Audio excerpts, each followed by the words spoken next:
인생을 살아가다 보면 누구나 한 번쯤은 이런 의문에 부딪힙니다. 나는 왜 이렇게 불안할까?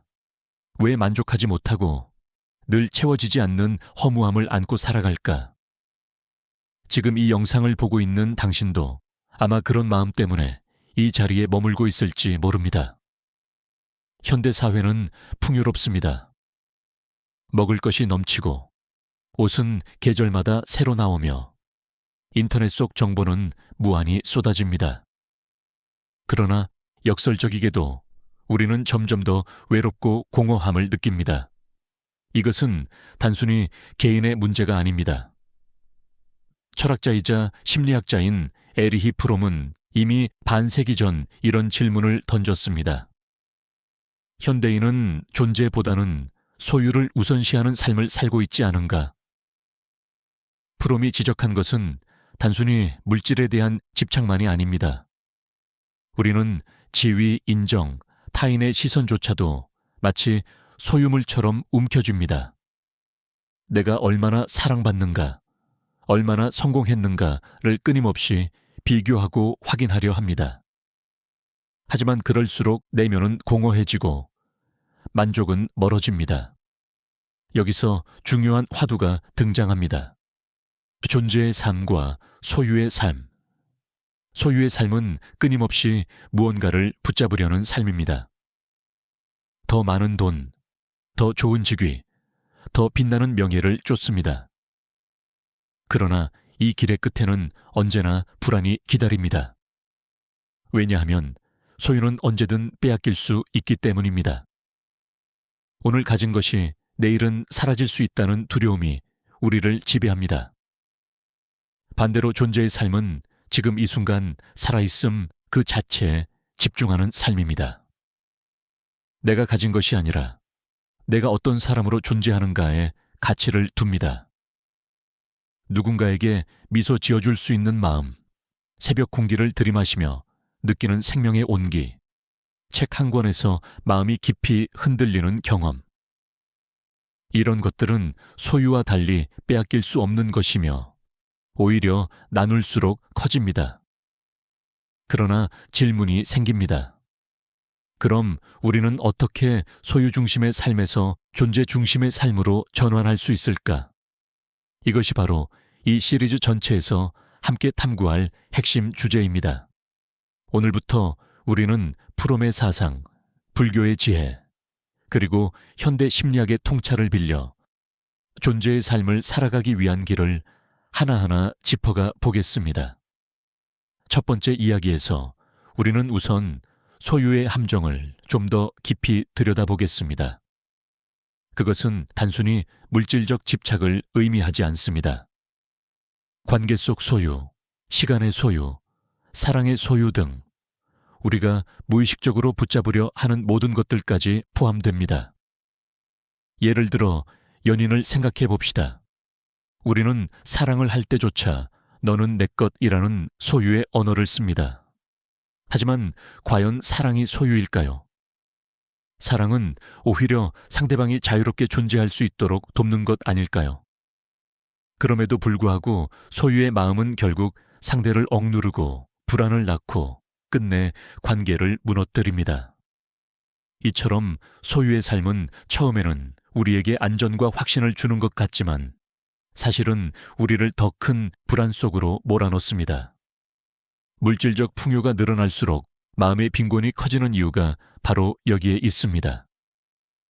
다음 장에서는 이러한 소유적 태도가 어떻게 우리의 일상과 관계를 병들게 하는지 구체적인 사례와 함께 살펴보겠습니다. 그 과정에서 우리는 한 가지 중요한 질문을 다시 맞닥뜨리게 될 것입니다. 나는 지금 소유하며 살고 있는가, 존재하며 살고 있는가? 앞서 우리는 소유의 삶이 어떻게 우리의 마음을 불안하게 만드는지를 살펴보았습니다. 이제 조금 더 구체적으로 소유의 태도가 우리의 일상과 인간관계 속에서 어떤 문제를 일으키는지 이야기해 보겠습니다. 우리는 흔히 이렇게 말합니다. 이건 내 집이다. 이건 내 시간이다. 이건 내 사람이다. 이 짧은 문장 속에는 보이지 않는 함정이 숨어 있습니다. 바로 모든 것을 내 것으로 만들려는 집착입니다. 문제는 이 집착이 단순히 물건에만 머물지 않는다는 것입니다. 시간, 관계, 심지어 사랑조차도 우리는 소유하려 듭니다. 예를 들어 가족을 떠올려 봅시다. 부모는 자녀를 사랑합니다. 그러나 때때로 그 사랑은 소유의 형태로 나타납니다. 내 자식이니까 내 뜻대로 해야 한다. 내가 키웠으니 내 말을 들어야 한다. 물론 부모의 사랑은 진심이지만 그것이 소유의 집착으로 변하면 자녀는 억압을 느끼고 부모는 상처받습니다. 결국 서로의 존재는 존중되지 못하고 관계는 갈등으로 이어집니다. 또한 우리는 시간조차 소유하려 합니다. 현대인은 늘 이렇게 말합니다. 내 시간이 없어서 힘들다. 내가 시간을 낼 수 없바체니 연결할 수 없다. 그러나 시간은 본래 누구의 것도 아닙니다. 그저 흘러가는 강물처럼 우리 앞을 지나갈 뿐입니다. 그럼에도 불구하고 우리는 시간을 내 건으로 통제하려 들고 계획대로 되지 않으면 도 않으면 불안해합니다. 이 시간을 내가 붙잡아야 하는데 자꾸 흘러가 버린다. 바로 이 집착이 우리를 지치게 만드는 또 다른 이유입니다. 사랑도 마찬가지입니다. 연인이나 배우자에게 우리는 종종 이렇게 말합니다. 당신은 내 사람이야. 나만 바라봐줘. 이 말 속에는 애정과 함께 소유의 그림자가 드리워져 있습니다. 진정한 사랑은 서로가 자유롭게 존재하도록 돕는 것이지만 소유의 사랑은 상대방을 구속합니다. 그리고 구속은 반드시 반발을 낳습니다. 결국 사랑은 점점 질식해가고 관계는 파괴로 향합니다. 이렇듯 소유 중심의 태도는 우리의 삶을 편안하게 만들기보다 더 많은 불안을 불러옵니다. 왜냐하면 소유에는 언제나 두려움이 따라오기 때문입니다. 내가 가진 것을 잃을까 두렵고 상대가 떠날까 불안합니다. 결국 우리는 끊임없이 확인하고 통제하고 집착하게 됩니다. 그러나 그럴수록 마음은 더 고단해질 뿐입니다. 이때 우리는 중요한 전환점을 맞이하게 됩니다. 바로 존재 중심의 시선으로 옮겨가는 것입니다. 존재 중심의 삶은 소유를 부정하는 것이 아닙니다. 오히려 소유와 존재의 균형을 찾는 과정입니다. 내가 무언가를 가질 수는 있지만 그것이 나의 전부는 아니라는 자각. 내가 사랑하는 사람과 함께할 수는 있지만 그 사람이 내 소유물이 아니라는 깨달음. 이것이 존재의 삶의 첫걸음입니다. 예를 들어보겠습니다. 만약 누군가 나와 함께 있어주는 순간 그 존재 자체에 감사할 수 있다면 그것은 이미 존재 중심의 관계입니다. 당신이 여기 있다는 사실만으로 고맙다. 이 말에는 소유의 집착이 없습니다. 단지 있는 그대로의 존재를 존중하는 마음이 있을 뿐입니다. 불교에서는 이런 태도를 무소유라고 부릅니다. 무소유는 아무것도 가지지 말라는 뜻이 아닙니다. 집도, 옷도, 책도 가질 수 있습니다. 그러나 그것들에 얽매이지 않는다는 것이 핵심입니다. 필요할 때는 쓰고 떠나야 할 때는 놓아주는 것, 집착하지 않고 흘러가는 삶의 흐름을 받아들이는 것, 바로 그것이 무소유의 지혜입니다. 현대 심리학에서도 비슷한 통찰을 줍니다. 긍정심리학은 행복의 핵심이 소유가 아니라 경험에 있다는 사실을 밝혀냈습니다. 새로운 옷을 샀거나 더 큰 집으로 이사할 때 느끼는 행복은 잠시뿐입니다. 그러나 누군가와 깊이 대화한 경험, 아름다운 풍경 속에서 눈물이 날 만큼 감동한 순간, 그 기억은 오래 남고 삶의 의미를 채워줍니다. 이것이 바로 존재의 순간입니다. 그렇다면 질문이 생깁니다. 나는 지금 내 삶을 소유로 채우고 있는가? 아니면 존재로 채우고 있는가? 다음 장에서는 이 질문을 더 깊이 탐구하면서 소유 중심의 사고에서 벗어나 존재 중심의 삶으로 옮겨가기 위해 우리가 일상 속에서 실천할 수 있는 구체적인 방법들을 함께 찾아보겠습니다. 앞선 이야기에서 우리는 소유의 태도가 어떻게 우리의 마음을 불안하게 만들고 존재 중심의 관점이 왜 중요한지 살펴보았습니다. 이제부터는 조금 더 실질적으로 우리가 일상 속에서 어떻게 존재의 삶을 실천할 수 있는지를 탐구해 보겠습니다. 첫 번째로 중요한 실천은 멈춤의 연습반입니다. 현대인은 늘 바쁩니다. 아침에 눈을 뜨자마자 휴대폰을 확인하고 일터에서는 끊임없는 업무에 시달리며 집으로 돌아와서도 마음은 여전히 불안합니다. 우리는 늘 해야 할 일과 가져야 할 것에 몰두한 나머지 지금 이 순간의 존재를 잊고 살아갑니다. 그래서 존재 중심의 삶을 시작하려면 우선 멈추어야 합니다. 멈춤은 단순한 행동 같지만 큰 힘을 지니고 있습니다. 예를 들어 아침에 눈을 떴을 때 휴대폰을 바로 집어들지 않고 창밖의 나무를 바라보며 숨을 고르는 순간, 그 순간 우리는 더 이상 해야 한다는 강박이 아니라 존재한다는 사실에 머물게 됩니다. 짧게는 1분, 길게는 아분이라도 좋습니다. 단순히 숨을 들이마시고 내쉬면서 내가 살아있다는 것을 느끼는 것, 이것이 존재 중심의 첫 걸음입니다. 두 번째 실천은 관찰의 태도의 말입니다. 우리는 종종 삶을 판단으로 가득 채웁니다. 이건 좋다, 저건 나쁘다, 나는 성공했다, 나는 실패했다. 이런 이분법적 판단은 우리를 끊임없이 비교하게 만들고 결국 부족함과 열등감으로 이어집니다. 하지만 존재 중심의 삶은 판단보다 관찰에 가깝습니다. 예를 들어 길을 걷다가 꽃을 본다고 해봅시다. 소유 중심의 태도라면 저 꽃을 꺾어서 가져가야겠다, 혹은 사진으로 남겨야겠다라는 생각이 먼저 듭니다. 그러나 존재 중심의 태도라면 그저 꽃이 피어 있구나 하고 바라보는 것입니다. 그것을 내 것으로 만들 필요도, 특별히 평가할 필요도 없습니다. 그저 존재 자체를 받아들이는 것입니다. 이때 마음은 훨씬 가볍고 자유로워집니다. 세 번째 실천은 놓아주는 연습반입니다. 우리는 관계 속에서 특히 집착을 많이 합니다. 누군가 나를 떠날까 두려워하고 사랑을 잃을까 불안해합니다. 그러나 진정한 관계는 억지로 붙잡는 데서 오지 않습니다. 오히려 손을 펴고 상대가 자유롭게 머물 수 있도록 할 때 더 깊어집니다. 불교의 가르침 중에 이런 말이 있습니다. 집착은 고통을 낳고 놓아줌은 자유를 낳는다. 사랑하는 사람에게 이렇게 말할 수 있다면 어떨까요? 당신이 내 곁에 있어 주는 것만으로 고맙다. 그러나 언젠가 떠난다 해도 나는 그 존재 자체를 기억하며 감사할 것이다.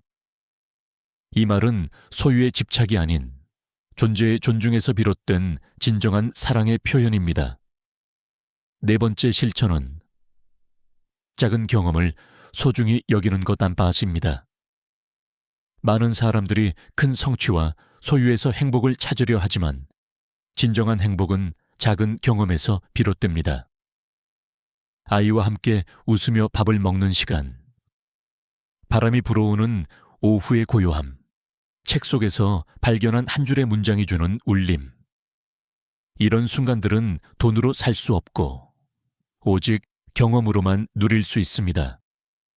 존재 중심의 삶은 바로 이런 순간을 알아차리고 감사하는 태도에서 자라납니다. 현대 심리학자들은 이런 경험을 마이크로 모먼트, 마이크로 모멘츠라고 부릅니다. 즉, 아주 작은 순간들이 쌓여 우리의 행복을 결정한다는 것입니다. 큰 사건이나 소유보다 매일매일의 작은 경험이 우리 삶의 질을 좌우합니다. 그렇기에 존재 중심의 삶은 화려하거나 거창할 필요가 없습니다. 오히려 작고 사소한 순간 속에서 더 빛납니다. 마지막으로 존재 중심의 삶은 죽음에 대한 자각자마성마자마시가 깊이 연결되어 있습니다. 죽음을 의식한다라는 것은 단순히 두려움에 떠는 것이 아닙니다. 오히려 지금 이 순간을 더 소중히 여기게 만듭니다. 언젠가 끝이 있음을 아는 사람은 오늘을 헛되이 보내지 않습니다. 소유를 쌓는 데 집착하기보다 지금 이 순간의 경험을 충실히 살아내려 합니다. 삶은 유한하다. 는 자각은 존재 중심의 삶을 가능하게 하는 강력한 힘입니다. 우리가 가진 물건은 언젠가 사라지지만 우리가 경험한 순간은 끝까지 우리 마음에 남습니다. 그렇기에 존재를 사는 사람은 잃을 것이 적고 감사할 것이 많습니다. 이제 우리는 물어야 합니다. 나는 오늘 존재의 삶을 살았는가? 아니면 소유의 삶을 좇았는가? 다음 장에서는 이 질문을 더 깊이 파고들어 우리가 흔히 빠지는 비교와 경쟁의 함정, 이 어떻게 소유 중심의 사고와 연결되는지, 그리고 그것을 어떻게 벗어날 수 있는지를 이야기해 보겠습니다. 앞에서 우리는 존재 중심의 삶을 실천하기 위한 여러 가지 방법을 이야기했습니다. 이제 조금 더 구체적으로 우리를 끊임없이 소유의 삶으로 끌어들이는 비교와 경쟁의 함정에 대해 살펴보겠습니다. 현대 사회는 경쟁을 당연한 것으로 만듭니다. 학교에서부터 우리는 성적을 비교하며 자랐고, 사회에 나와서는 직장 내 성과와 승진으로 자신을 평가받습니다. 또 이웃과 친구를 보면서도 나는 저 사람보다 더 잘 살고 있는가? 라는 질문을 의식적으로 혹은 무의식적으로 던집니다. 이 모든 것이 우리를 끊임없이 비교의 굴레 속에 가두고 있습니다. 문제는 비교가 곧바로 소유의 욕망을 자극한다는 점입니다. 저 사람은 좋은 집을 가졌는데 나는 아직도 작은 집이구나. 저 사람은 멋진 옷을 입었는데 나는 뒤처졌구나. 저 사람은 자녀가 명문대에 들어갔는데 나는 그렇지 못하구나. 이렇게 비교는 곧 결핍의 감정을 불러오고 우리는 그 결핍을 채우기 위해 더 많은 소유를 추구하게 됩니다. 그러나 소유로 채워지는 만족은 오래 가지 않습니다. 또 다른 비교가 이어지고 끝없는 경쟁이 우리를 지치게 합니다. 불교에서는 이 상태를 가레카이라고 부릅니다. 목마른 사람이 물을 아무리 마셔도 갈증이 사라지지 않는 것처럼 비교에서 비롯된 소유의 욕망은 결코 채워지지 않습니다. 오히려 마실수록 더 목말라집니다. 이것이 바로 비교와 경쟁이 주는 고통의 본질입니다. 그렇다면 우리는 어떻게 이 함정에서 벗어날 수 있을까요? 첫째, 자기만의 기준을 세우는 것입니다. 다른 사람의 잣대가 아니라 내가 진정으로 원하는 삶의 기준을 분명히 해야 합니다. 예를 들어 나는 큰 집보다 가족과 함께 웃는 시간을 더 소중히 여기겠다라는 식의 기준 말입니다. 이렇게 기준을 세우면 남과 비교하는 대신 자신에게 집중할 수 있습니다. 둘째, 타인의 성공을 축복하는 연습입니다. 비교의 마음은 종종 질투로 이어집니다. 그러나 질투는 결국 나를 갉아먹을 뿐입니다. 반대로 타인의 성취를 진심으로 축하할 수 있을 때 마음은 훨씬 가볍고 자유로워집니다. 남의 성공이 내 실패가 아니라는 사실을 받아들이는 것, 이것이 비교에서 벗어나는 중요한 태도입니다. 셋째, 경쟁을 협력으로 바꾸는 것입니다. 경쟁은 내가 이겨야 네가 진다라는 제로섬 사고를 만듭니다. 그러나 존재 중심의 사고는 함께 나누고 성장한다는 협력의 가능성을 봅니다. 예를 들어 직장에서도 서로의 성과를 빼앗는 경쟁 대신 서로의 강점을 살려 공동의 성취를 만드는 협력을 선택할 수 있습니다. 이때 마음은 훨씬 덜 불안하고 더 큰 의미를 느끼게 됩니다. 심리학 연구에 따르면 비교와 경쟁보다 협력과 나눔을 중시하는 사람들은 장기적으로 더 높은 만족도와 심리적 안정감을 경험한다고 합니다.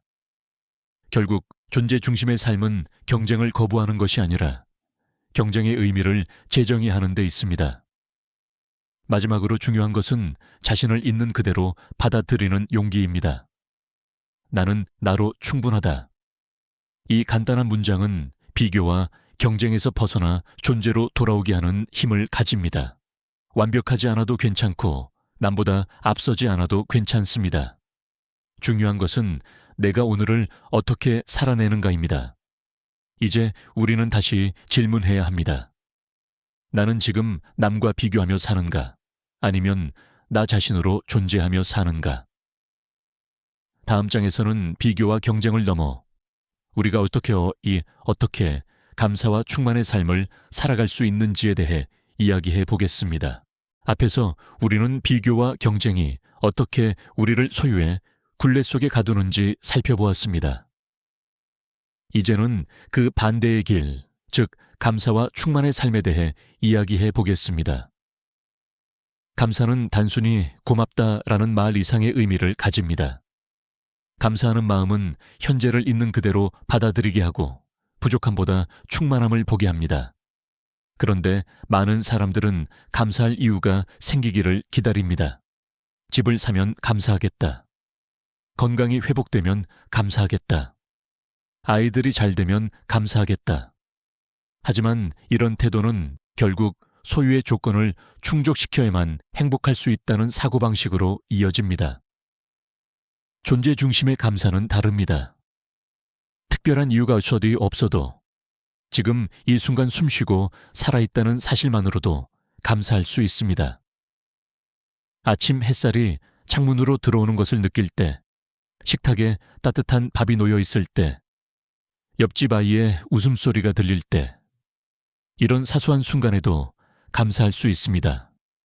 미국 심리학자 로버트 에몬스의 연구에 따르면 매일 감사 일기를 쓰는 사람들은 그렇지 않은 사람들보다 더 높은 행복감을 느끼고 불안과 우울이 줄어든다고 합니다. 감사는 단순한 감정이 아니라 우리의 뇌와 마음을 긍정적으로 재편성하는 힘을 가지고 있습니다. 그렇다면 우리는 어떻게 감사와 충만의 삶을 실천할 수 있을까요? 첫째, 작은 것에 감사하기입니다. 오늘 마신 한 잔의 물, 따뜻한 이불, 대화를 나눌 수 있는 친구. 이것들은 너무 당연해서 쉽게 지나치지만 사실은 하나하나가 소중한 선물입니다. 작은 것에서 감사할 때 삶은 더 풍요로워집니다. 둘째, 있는 그대로의 자신에게 감사하기입니다. 많은 사람들이 자신을 끊임없이 탓합니다. 나는 왜 이것밖에 못할까? 왜 다른 사람처럼 되지 못할까? 그러나 존재 중심의 태도는 나는 지금 이 모습 그대로 소중하다라는 사실을 인정하는 것입니다. 완벽하지 않아도 괜찮습니다. 내가 걸어온 길, 지금 이 순간까지 살아온 것만으로도 감사할 이유가 충분합니다. 셋째, 주어진 관계에 감사하기입니다. 우리 곁에 있는 사람들은 언제나 함께 있을 것처럼 느껴지지만 사실은 언제 떠날지 모릅니다. 그렇기에 지금 곁에 있다는 사실만으로도 감사할 수 있어야 합니다. 부모님이 계신다면 목소리를 들을 수 있음에 감사하고, 친구가 있다면 함께 웃을 수 있음에 감사하며, 자녀가 있다면 그 존재 자체에 감사할 수 있어야 합니다. 감사하는 마음은 결국 충만함으로 이어집니다. 소유에 집착하면 늘 부족하지만 감사하는 사람은 이미 충분합니다. 충만함은 바깥에서 얻는 것이 아니라 내 마음의 태도에서 비롯되기 때문입니다. 불교 경전에서도 이렇게 말합니다. 감사하는 마음은 복을 부르고 탐하는 마음은 고통을 부른다. 즉, 감사는 단순한 예의가 아니라 행복을 지탱하는 근본적인 힘입니다. 이제 우리는 다시 묻습니다. 나는 오늘 얼마나 감사했는가? 내가 가진 것이 아니라 내가 살아있다는 그 사실에 감사할 수 있는가? 다음 장에서는 감사와 충만을 넘어 우리가 어떻게 관계 속에서 진정한 연결을 만들어갈 수 있는지를 살펴보겠습니다. 존재 중심의 삶은 홀로만이 아니라 함께 살아가는 관계 속에서 더욱 깊어지기 때문입니다. 앞에서 우리는 감사와 충만의 삶이 소유 중심의 집착을 넘어서는 길임을 이야기했습니다. 이제는 존재 중심의 삶이 어떻게 관계 속에서 진정한 연결을 만들어내는지를 살펴보겠습니다. 인간은 결코 혼자 살아갈 수 없는 존재입니다. 아무리 혼자 강한 척을 해도 결국 우리는 누군가의 사랑과 인정, 그리고 교류 속에서 성장합니다. 그러나 현대 사회의 많은 관계는 소유 중심으로 흐르고 있습니다. 내 사람, 내 가족, 내 친구라는 표현 속에는 무의식적인 소유의 마음이 깃들어 있습니다. 이런 관계는 쉽게 불안해집니다. 상대가 내 기대에 맞지 않으면 실망하고 떠나가면 상실감을 견디지 못합니다. 마치 소유물을 잃어버린 것처럼 느끼기 때문입니다. 하지만 존재 중심의 관계는 다릅니다. 그것은 소유가 아니라 존중과 나눔에 기초합니다. 예를 들어 부모와 자녀의 관계를 생각해 봅시다. 많은 부모는 자녀를 내 소유물처럼 여기며 자녀의 삶을 대신 결정하려 합니다. 하지만 자녀는 독립된 존재입니다. 자녀가 내 뜻과 다르게 살아간다고 해서 잘못된 것이 아닙니다. 오히려 자녀를 있는 그대로 존중할 때 진정한 사랑이 시작됩니다. 부부 관계도 마찬가지입니다. 서로를 통제하거나 소유하려 들면 관계는 금세 갈등으로 가득 차게 됩니다. 그러나 상대를 소유가 아닌 존재로 받아들일 때 당신이 내 곁에 있다는 사실만으로도 감사하다라고 느낄 수 있을 때 관계는 훨씬 자유롭고 깊어집니다.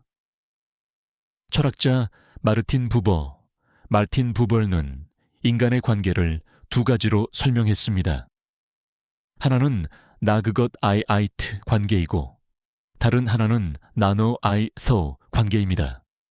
나 그거는 상대를 수단이나 소유의 대상으로 보는 관계입니다. 반면 나너는 상대를 독립된 존재로서 존중하고 있는 그대로 만나는 관계입니다.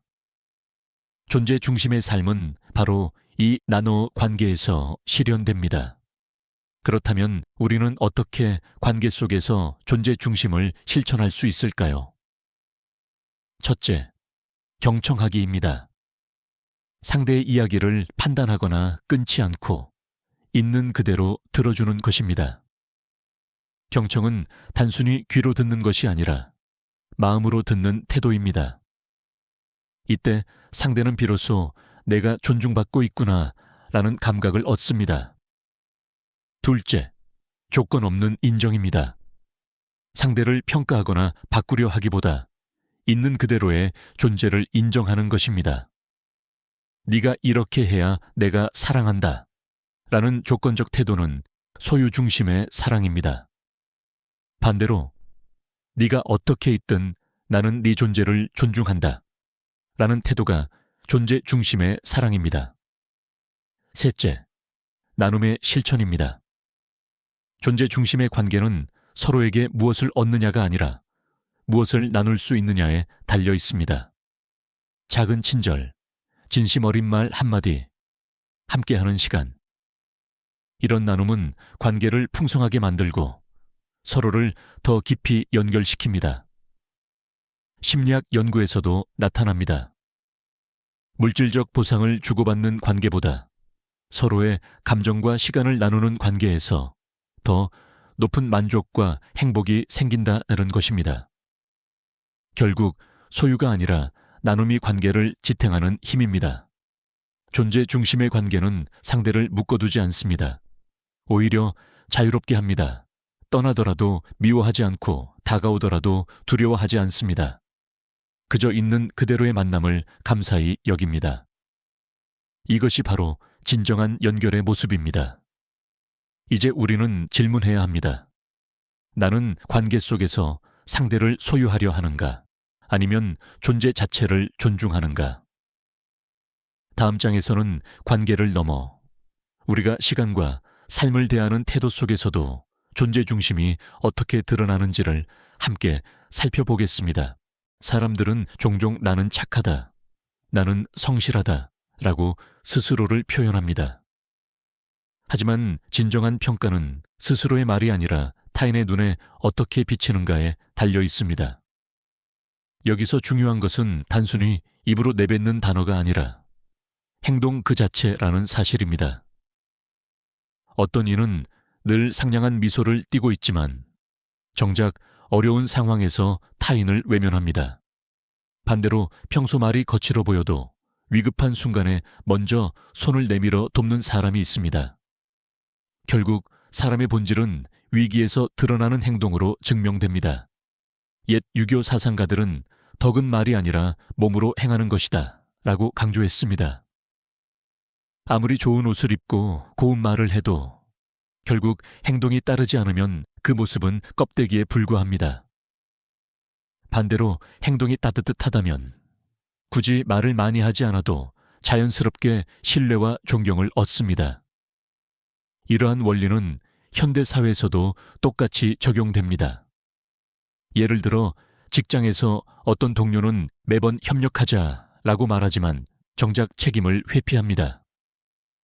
반대로 말없이 묵묵히 자기 일을 하며 다른 사람의 짐까지 덜어주는 동료가 있습니다. 시간이 지나면 누가 더 존경받고 누가 더 신뢰받을지는 분명합니다. 따라서 사람을 볼 때 우리는 그가 어떤 화려한 언어를 쓰는지, 어떤 고상한 옷을 입는지를 먼저 보지 말고 그가 실제로 어떻게 행동하는지를 관찰해야 합니다. 그것이야말로 그 사람의 진짜 성품을 보여주는 거울이기 때문입니다. 다음 파트에서는 사람의 행동 속에서 드러나는 일관성 아다마이 왜 중요한지, 그리고 그것이 인간관계에 어떤 장기적인 영향을 미치는지 살펴보겠습니다. 사람의 행동은 단순히 순간의 선택에서 끝나지 않습니다. 오히려 반복되는 작은 행동들이 모여 그 사람의 본질을 드러냅니다. 여기서 중요한 단어가 바로 일관성입니다. 누군가를 신뢰할 수 있는지는 그 사람이 얼마나 꾸준히 같은 태도를 보여주는지에 달려 있습니다. 가끔 친절하다가도 필요할 때는 외면하는 사람보다는 매번 작은 도움이라도 손길을 내밀어 주는 사람이 훨씬 더 큰 신뢰를 얻게 됩니다. 예를 들어 어떤 부모는 자녀에게 책을 많이 읽어야 한다고 말하면서 정작 자신은 하루도 책을 펼치지 않습니다. 이런 경우 말과 행동이 일치하지 않아 자녀에게 영향력을 주지 못합니다. 반면 말없이 매일 1시간씩 책을 읽는 부모는 별다른 강요 없이도 자녀에게 독서 습관을 심어줍니다. 일관된 행동이야말로 가장 강력한 가르침이 되는 것입니다. 심리학에서도 일관성의 법칙은 중요한 개념으로 다루어집니다. 인간은 반복되는 패턴 속에서 안정감을 느끼고 그 안정감 속에서 신뢰가 자라납니다. 그러므로 꾸준히 같은 태도로 사람을 대하는 것은 단순한 예절을 넘어 깊은 신뢰 관계의 기반이 됩니다. 사회에서도 마찬가지입니다. 지도자가 순간적으로 화려한 연설을 하는 것보다 오랜 세월 같은 철학과 원칙을 지키는 것이 훨씬 더 사람들의 마음을 움직입니다. 결국 사람들은 일관성 속에서 진심을 발견하고 그 속에서 따라갈 가치가 있다고 느끼게 됩니다. 다음 파트에서는 이렇게 일관성을 통해 쌓은 신뢰가 위기 상황에서 어떻게 빛을 발하는지 살펴보겠습니다. 평온한 시기에는 누구나 착해 보일 수 있습니다. 하지만 위기 상황이 닥치면 그 사람의 본성이 고스란히 드러납니다. 그래서 옛사람들은 비 온 뒤에 땅이 굳는다는 말과 함께 위기 속에서 진정한 인격을 평가하곤 했습니다. 예를 들어 한 회사에서 큰 위기가 닥쳤을 때 어떤 이는 책임을 회피하며 조용히 사라집니다. 반대로 또 다른 이는 자신에게 불이익이 따를지라도 끝까지 자리를 지키며 동료를 돕습니다. 시간이 지나 위기가 끝나고 나면 사람들은 누가 진짜 믿을 만한 사람인지 분명히 알게 됩니다. 역사 속에서도 이런 사례는 많습니다. 일본의 전란 시대에 어떤 무장은 평소에는 화려한 언변으로 사람들을 현혹했지만 전쟁이 시작되자 가장 먼저 도망쳤습니다. 반면 말수가 적고 눈에 띄지 않던 무사는 전투의 최전선에서 동료를 지키며 끝까지 싸웠습니다.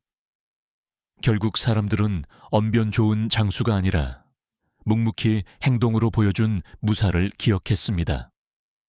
이처럼 위기 속에서의 행동은 단순한 순간의 선택이 아니라 그 사람이 평소 어떤 마음가짐으로 살아왔는지를 보여주는 결정적인 증거가 됩니다.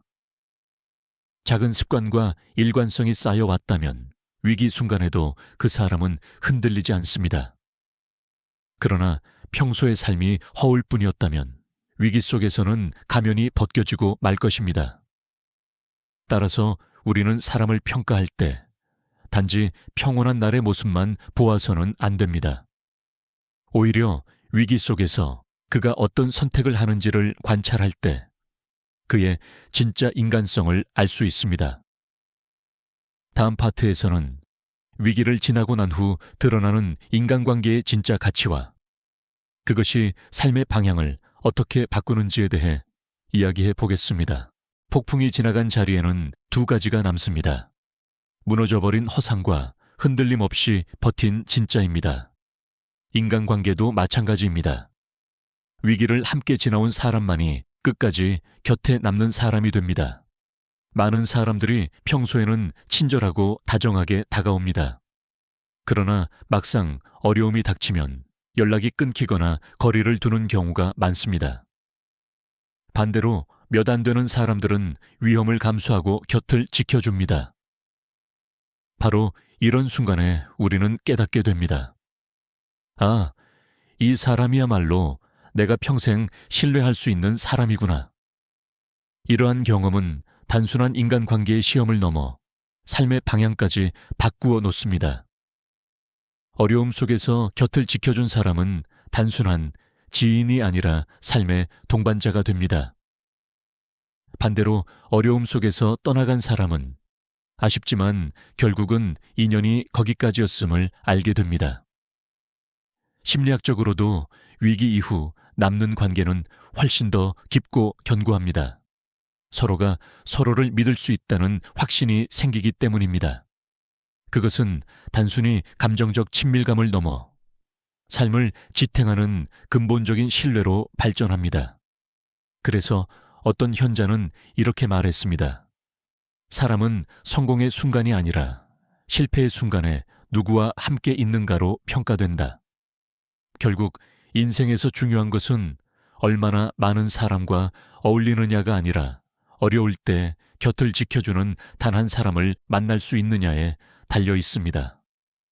다음 파트에서는 이러한 관계 속에서 배우게 되는 감사와 겸손의 태도가 왜 인생을 더욱 깊고 풍요롭게 만드는지 살펴보겠습니다. 위기를 지나고 난 뒤에 곁에 남아있는 사람들을 바라보면 마음 깊은 곳에서 자연스럽게 감사가 솟아납니다. 그때 당신이 없었다면 나는 무너졌을지도 모른다 라는 마음은 말로 다 표현할 수 없습니다. 이 감사는 단순한 예의가 아니라 삶을 바라보는 태도 자체를 바꾸는 힘이 됩니다. 감사를 느낄 때 우리는 이전보다 더 겸손해집니다. 인생이 내 힘만으로 굴러가는 것이 아니라는 사실을 깨닫게 되기 때문입니다. 어떤 성공도 혼자의 힘으로 이루어진 것이 아니라 곁에서 지켜주고 지탱해준 사람들의 도움이 있었음을 알게 되는 순간 우리는 타인을 대하는 태도가 달라집니다. 동양 철학에서는 이를 이너의 RNE 라 불러비었습니다. 사람 사이의 진정한 도리는 공용 속에서 나타나고 그것을 통해 생겨난 감사는 곧 더 큰 겸손으로 이어진다는 뜻입니다. 겸손은 사람을 낮추는 것이 아니라 오히려 더 깊은 신뢰와 존경을 불러옵니다. 현대 심리학에서도 연구에 따르면 꾸준히 감사 일기를 쓰는 사람들은 그렇지 않은 사람보다 스트레스가 적고 더 긍정적인 대인 관계를 유지한다고 합니다. 결국 감사는 단순히 마음의 태도에 그치지 않고 삶의 질을 실제로 높이는 실천입니다. 이렇듯 위기 속에서 남은 인연은 감사로 이어지고, 감사는 겸손으로 이어지며, 겸손은 다시 관계를 깊게 하는 선순환을 만듭니다. 이것이야말로 인생을 풍요롭게 하는 근본적인 지혜입니다. 다음 파트에서는 감사와 겸손을 넘어 타인에게 다시 베푸는 삶이 어떻게 우리 인생을 한층 더 의미 있게 만드는지 살펴보겠습니다. 감사와 겸손을 마음에 새겼다면 이제는 그것을 다시 타인에게 베푸는 삶으로 확장할 차례입니다. 사람은 누구나 도움을 필요로 하는 순간이 있습니다. 그때 베풀 줄 아는 사람, 작은 정성이라도 아끼지 않는 사람에게 자연스럽게 사람과 기회가 모입니다. 예를 들어 누군가에게 작은 선물을 주거나 진심 어린 한마디로 격려를 건넨다면 그 마음은 곧 돌아옵니다. 이는 단순한 받은 만큼 갚는다는 계산이 아니라 인간관계의 자연스러운 순환입니다. 심리학에서는 이를 상호 호혜성이라고 부릅니다. 인간관계에서 주는 사람과 받는 사람의 균형이 맞을 때 신뢰와 유대가 깊어진다는 것입니다. 많은 성공자들이 공통적으로 말하는 원칙이 있습니다. 그것은 바로 운과 기회는 베푸는 사람에게 모인다는 것입니다. 실제로 역사 속 위대한 인물들도 단순히 지식이나 능력만으로 성공한 것이 아니라 주변 사람들에게 도움을 주고 신뢰를 쌓은 결과가 운과 인연을 불러왔습니다. 하지만 중요한 점은 베풀 때 이익을 바라지 말아야 한다는 것입니다. 마음에서 우러나오는 진심이 있어야 그 힘이 진정한 관계를 만들어냅니다. 받은 사람은 그것을 기억하며 자신도 또 다른 사람에게 같은 마음을 전하게 됩니다. 이렇게 작은 친절과 배려가 인생의 큰 힘으로 연결되는 것이죠. 다음 파트에서는 베푸는 삶 속에서도 스스로의 경계를 지키며 현명하게 사람을 선택하는 방법에 대해 이야기해 보겠습니다. 삶에서 감사와 베풀음을 실천하는 동시에 우리는 누구와 가까이 지낼지 선택하는 지혜도 필요합니다. 아무리 좋은 마음으로 베풀어도 상대가 이를 악용하거나 부정적인 에너지를 주는 사람이라면 오히려 자신이 지치고 상처받기 쉽습니다. 예를 들어 약속을 지키지 않거나 항상 불평만 늘어놓는 사람, 혹은 감사를 모르는 사람과 가까이 지내면 우리의 시간과 에너지가 소모됩니다. 성공자들이 가까이 하지 않는 사람들의 특징은 바로 여기에서 드러납니다. 그들은 단순히 외모나 말뿐 아니라 마음의 깊이와 성실성을 본능적으로 판단합니다. 심리학에서는 이를 사회적 선택 이론이라 부르는데, 인간은 무의식적으로 자신에게 긍정적인 영향을 주는 사람과 함께하려는 경향이 있다는 연구가 있습니다. 따라서 현명하게 사람을 선택하는 것은 단순히 자신을 보호하는 것이 아니라 삶의 질과 운을 높이는 중요한 전략입니다. 하지만 사람을 선택할 때 중요한 것은 완벽함을 요구하지 않는 것입니다. 모든 사람이 성공자일 수는 없습니다. 중요한 것은 그 사람이 작은 약속과 성실함, 감사와 배려를 실천할 의지가 있는지, 즉 신뢰와 마음의 균형을 갖추고 있는지입니다. 다음 파트에서는 이렇게 사람을 잘 선택하고 관계를 쌓아가는 과정에서 내면의 힘과 중심을 유지하는 법, 즉 마음의 축을 어떻게 지켜야 하는지 알아보겠습니다. 인생을 살아가면서 가장 중요한 것은 자신의 마음의 축, 즉 내면의 중심을 잃지 않는 것입니다. 주변 사람들의 말과 상황에 휘둘리면 감사와 베풀음, 현명한 선택조차 흔들릴 수 있습니다. 마음의 축을 지키는 사람은 어떤 상황에서도 흔들리지 않고 자신의 기준과 신념에 따라 행동할 수 있습니다. 예를 들어 유행이나 주변 의견에 쉽게 휘둘리는 사람은 순간의 감정과 판단에 따라 관계와 기회를 놓치기 쉽습니다. 반대로 마음의 축이 확실한 사람은 주변의 변화나 어려움에도 흔들리지 않고 자신이 옳다고 믿는 방향으로 나아갑니다. 이것이 성공자들이 중요하게 여기는 신뢰와 일관성의 바탕입니다. 동양 철학에서는 이를 아포싱 심지 신츠라고 합니다. 자신의 마음을 지키고 중심을 세우며 그 위에서 감사, 겸손, 베풀물 실천하는 사람에게는 자연스럽게 운과 인연이 모입니다. 또한 마음의 축이 흔들리지 않으면 타인의 부정적 영향에 휘말리지 않고 스스로를 보호하며 건강한 관계를 유지할 수 있습니다. 현대 심리학에서도 자기 결정감, self-determination 연구를 보면 자신이 선택하고 중심을 지키며 행동하는 사람일수록 스트레스가 적고 대인관계에서 더 큰 만족과 신뢰를 얻는다고 합니다. 마음의 축을 지키는 것은 단순한 자기관리의 문제가 아니라 인생 전체를 안정시키는 핵심 원리인 셈입니다. 다음 파트에서는 감사와 베풀, 현명한 인간관계를 실천하며 마음의 축을 유지하는 일상 습관에 대해 구체적으로 살펴보겠습니다. 마지막으로 이제까지 이야기한 감사, 베풀, 현명한 사람 선택, 마음의 축을 일상 속에서 실천하는 방법을 정리해 보겠습니다. 이 습관들이 쌓일수록 삶은 점점 더 풍요롭고 안정적으로 변합니다.